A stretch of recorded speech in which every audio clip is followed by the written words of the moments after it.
Hi hello everyone, welcome to VSP unity. So ఈరోజు మనం ఈ వీడియోలో 14th క్లాస్ చూద్దాం. సెమ్ 1కి సంబంధించి 14th క్లాస్ని ఇక్కడ డిస్కస్ చేసే ప్రయత్నం చేద్దాం. సో ఓకే, నౌ సి ఇక్కడ ఒక ఇంపార్టెంట్ క్వశ్చన్ని ఎక్స్ప్లెయిన్ చేయాలనుకుంటున్నాను. ఆ ఇంపార్టెంట్ క్వశ్చన్ ఏంటన్నది ఇక్కడ చూడండి. If u is equal to log of x square plus y square plus z square minus 3xyz, then show that dou u by dou x plus dou u by dou y plus dou u by dou z is equal to 3 by x plus y plus z. ఇది చాలా important question. First యూనిట్లో ఇది చాలా important question first హాఫ్లో. So చూద్దాం. Sem 1కి సంబంధించి మనం 14th క్లాస్లో ఉన్నాం. మనం చెప్పినట్టుగా 21 క్లాసెస్ అయిపోయినాయి. అంటే సెమ్ 1కి సంబంధించి యూనిట్ 1 కంప్లీట్ అవుతుంది. Next unit 2, unit 3, unit 4 explain చేసే ప్రయత్నం చేస్తాను. ఎగ్జామ్స్ మనకు డిసెంబర్లో ఉంటున్నాయి. సో డిసెంబర్ లోపు కంప్లీట్ చేసే ప్రయత్నం చేస్తాను. అట్లీస్ట్ 3 యూనిట్స్ అనేది చెప్పే ప్రయత్నం చేస్తాను. ఎందుకంటే మనకు 4th యూనిట్ వచ్చేసి ఏరియాస్ పైన ఉంటుంది, లైన్ ఇంటిగ్రల్స్ పైన ఉంటుంది. సో దాన్ని కొంచెం చూద్దాం. ఫస్ట్ 3 యూనిట్స్ అయితే కంప్లీట్ చేసే ప్రయత్నం చేద్దాం. సో మీకు కావాలి అనుకుంటే మన ఓల్డ్ వీడియోస్ కూడా ఉన్నాయి డిఫరెన్షియల్ అండ్ ఇంటిగ్రల్ క్యాలిక్యులస్ పైన. మీరు వాటిని ఒకసారి చెక్ చేయొచ్చు. మీకు ఏదైనా క్వశ్చన్ డౌట్ ఉంటే కామెంట్ సెక్షన్లో కామెంట్ చేయండి, చెప్పే ప్రయత్నం చేస్తాను. సో ఇప్పుడు మనం ఇక్కడ 14th క్వశ్చన్ని డిస్కస్ చేద్దాం.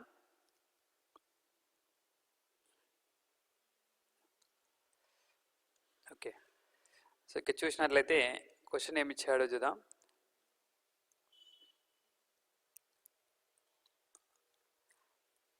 u is equal to log of x cube plus y cube plus z cube minus 3xyz అనేది క్వశ్చన్. ఓకేనా? సో ఇప్పుడు ఇక్కడ క్వశ్చన్లు ఇక్కడ అబ్జర్వ్ చేయండి. మనకేం ప్రూవ్ చేయమన్నాడు? Show that doe you by do X plus do you by do why plus do you by do X plus do you by do why plus do you by do Z is equal to 3 by x plus y plus z అని prove చేయమన్నాడు. ఓకేనా? So అంటే with respect to x partial derivative with respect to x ఒకసారి, partial derivative with respect to y ఒకసారి, partial derivative with respect to Z ఒకసారి, 3 సపరేట్గా చేసి వాటిని యాడ్ చేసినట్లయితే మనకు యాడ్ చేసి సింప్లిఫై చేస్తే ఆర్హెచ్ఎస్ రావాలి. ఓకే, సో మీకు partial derivative with respect to X అంటే తెలుసు. So partial derivative with respect to X అంటే ఎక్స్కి డెరివేటివ్ చేసే టైంలో వైని జెడ్ని కాన్స్టెంట్గా ట్రీట్ చేయాలన్నమాట. ఓకే, సో ఇక్కడ apply partial derivative with respect to x on both sides చేద్దాం. Partial derivative with respect to x on both sides. Only x చేసి వైజెడ్ని similar అని రాద్దాం. చూద్దాం ఏ విధంగా. So doe you by do x is equal to, so doe by do x of log of x cube plus y cube plus z cube minus 3xyz. ఇది question అనమాట. Okay, so log X derivative ఏంటి? 1/x. జనరల్గా log X derivative 1/x. ఇక్కడ X అంటే మొత్తం బ్రాకెట్లో ఉన్నది treat చేస్తే x cube plus y cube plus z cube minus 3xyz. Okay, so ఇప్పుడు ఇక్కడ ఏం చేయాలంటే ఇన్నర్ డెరివేటివ్ చేయాలి with respect to x. So inner derivative with respect to x చేస్తే x cube plus y cube plus z cube minus 3xyz. అంటే మొత్తానికి inner derivative చేస్తున్నాం. Okay, so మొత్తానికి ఇన్నర్ డెరివేటివ్ చేస్తే ఇక్కడ ఏమవుతుంది అంటే, so with respect to x కాబట్టి y terms and z terms మనకు 0 అవుతుంది. అంటే ఇది derivative of Y cube derivative of Z cube 0 అవుతుంది. సో ఇందులో కూడా 3yz అనేది కాన్స్టెంట్ అవుతుంది. ఓన్లీ ఎక్స్కి మాత్రం డెరివేటివ్ చేస్తాం. డిఫరెన్షియేషన్ ఆఫ్ ఎక్స్ ఏమవుతుంది? 1 అవుతుంది. సో ఇక్కడ డిఫరెన్షియేషన్ ఆఫ్ ఎక్స్ క్యూబ్ ఏమవుతుంది అంటే 3x² అవుతుంది.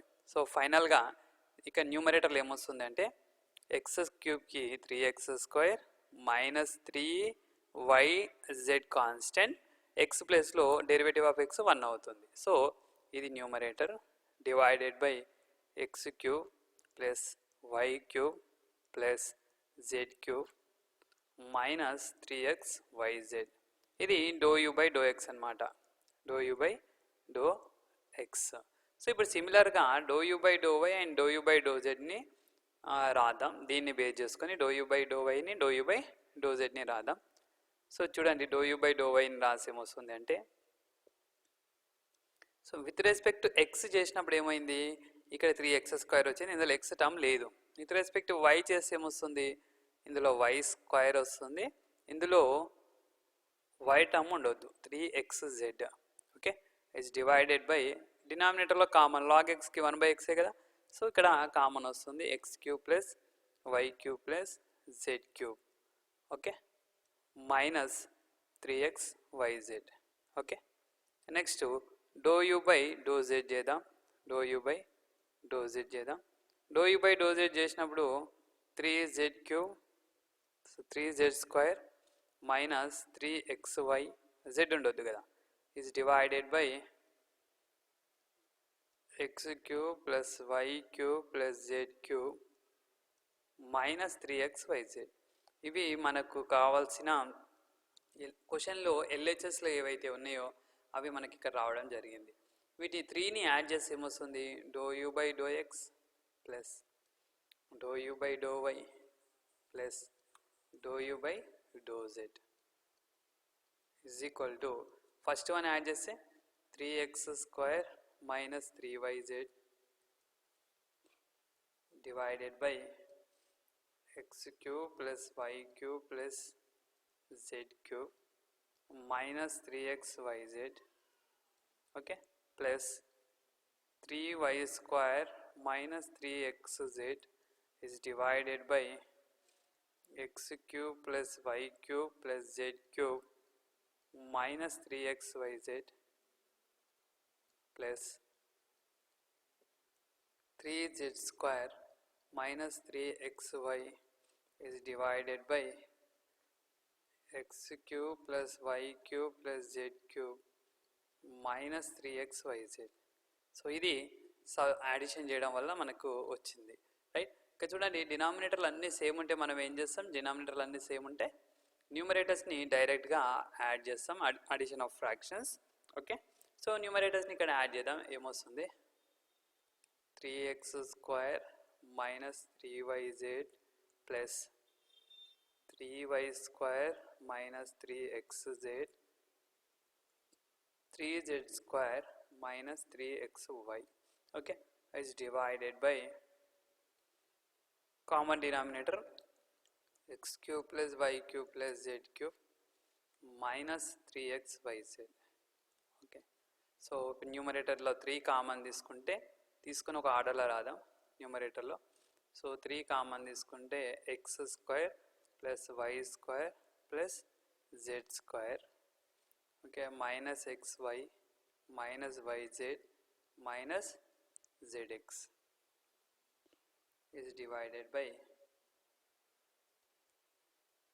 ఈ డినామినేటర్లో a³ plus b³ plus c³ minus 3abcకి ఒక ఫార్ములా ఉంటుంది. ఆ ఫార్ములా వచ్చేసి a plus b plus c into x plus y plus z into a² means x² b² z² c² minus ab minus bc minus c అనే ఒక formula ఉంటుంది algebraic expression చాప్టర్లో, right. So ఇక్కడ మనం ఈ న్యూమరేటర్ డినామినేటర్ మనకు same term ఏదైతే ఉందో దాన్ని మనం క్యాన్సిల్ చేద్దాం. ఓకే, న్యూమరేటర్ డినామినేటర్లో ఉన్న సేమ్ టర్మ్ని మనం క్యాన్సిల్ చేస్తే